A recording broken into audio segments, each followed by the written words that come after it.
A speeding taxi driver is stopped in his tracks. Confusion engulfs the scene as he vehemently claimed that a traffic warden had signaled him to move. But the traffic warden contradicted this account, leading to escalating tempers. Fortunately, a police officer intervened, bringing back a sense of calm to the situation. This chaotic scene is not an isolated incident, but rather a common experience for motorists at the Barnyard traffic intersection, which unfortunately has become synonymous with malfunctioning traffic lights in Ghana. Situated on the N1, a major highway, commuters have endured the non-functioning traffic light for nearly 3 years. The traffic light it has been very, very terrible, because anytime you come, the police have to delay us here. We have to wait for so many times.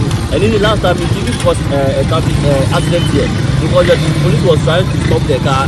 The car didn't even see the policeman, so he just passed and another car came and hit him. Since last year, so it's not working since last year. How does it make your commute here like? Sometimes when you are coming from Kaswa in midnight, it's very dangerous. Ironically, along the same N1 route, all other traffic lights operate flawlessly. So what afflicts the Barnyard traffic light which connects Odoko to Pokuase and Tema to Cape Coast? James Godfrey, the Director of Urban Roads, provides some insights. Talking about Barnyard, the controller has been stolen 3 times.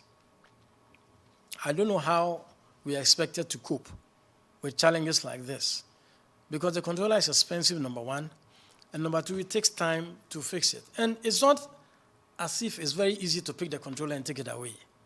So how come it doesn't get reported, nobody sees it? It's a bit worrying. You've never seen it even come on set since 3 years. So if they said they fix it, I don't think so. It's a lie. Yeah. But they say when they fix it, it gets stolen. The thing that controls it to work is stolen all the time. And so they want to say the moment they fix it, it gets stolen. Or what? Because if you fix it, maybe at least it takes some days. I've been using this route for more than 5 years. It has never come on. Since 3 years, it has never come on. If they fix it, like we will see it working. Adding to the puzzle, security cameras are in place at the intersection. Yet, thieves manage to pilfer expensive cables and controllers without facing consequences. The security cameras are not under my jurisdiction, so I cannot speak to it. Yes, we should. So much to fix these controllers, and they are getting stolen, and we have spent so much to also fix security cameras. It's only fair that we should be working in concert with whichever institution is manning those, so we can work. Well, we have officially informed the Ghana Police Administration of the challenges that we are having, particularly with the theft and the vandalization, so that they can assist us. We're giving various locations that the theft has occurred and seeking their assistance to help us. It's about 150,000. It's not cheap. But the sad part is, I wonder what the thieves are going to use the controller for. I don't know. I need to be educated. Because is this sold on the market? Is this something you can buy and use for other things? Probably they will vandalize, they will cannibalize it and use it for something. I don't know. But I have a difficulty in what they are using it for. The cables, yes, I'm sure the cables they can use for something else. So we are trying to lock the cables and make sure that you can't get access into the chamber without the requisite equipment. Barnyard is not the sole intersection grappling with faulty traffic lights. James Godfrey reviews that approximately 39% of traffic lights in Ghana suffer from similar issues.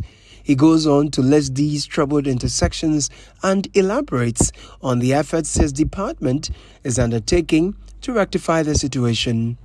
We are managing a total of 404 traffic lights nationwide. Ghana is not just Accra.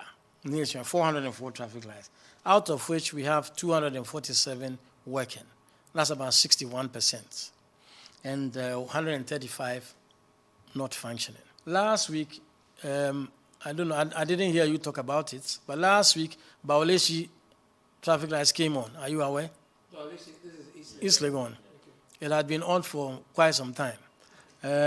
a number of them. At Apenkwa, both east and west, the lights came on. Shell signboard, that's Spintex Road, hydrophone, some repair works were done. The Temashaman overpass, the lights have come on. But this is just the tip of the iceberg. There's still quite a number which are not working, and some have not been working for some time. I know one that we mentioned a lot is Castle Road, that's Cathedral. TUC is not working. We are hoping to bring them on in the shortest possible time, either this week or next week. He urges the public to remain vigilant and assist in identifying individuals who vandalize or steal components of the road infrastructure, making a plea for collective responsibility in safeguarding these essential assets. One thing we also know is that people are very bold these days. They come in reflective jackets and touch and steal public property in the broad daylight. So we have also decided that we are going to come up with tags and ID cards with a quick response code so that anybody can accost them, particularly the police, and find out whether they are authorized to work where they will be working. Because some of these things are done in broad daylight. In addition to the lights coming on, we are trying to paint the poles and make the intersections also as attractive as possible. We want the public to know that, yes, these are public property and there are people in charge. So as much as possible, we'll address it, and we are collaborating with the police. And in our last meeting, we met with the Greater Accra Municipal Roads Directors, our regional office, and members of the MTTD. So we are trying to come up with ways of rewarding those who report to us these thefts and accidents and all that. So we are coming up with ways in which we can address the problem as and when they do occur. But it's been very challenging. For Citi News, I am Caleb Kuda.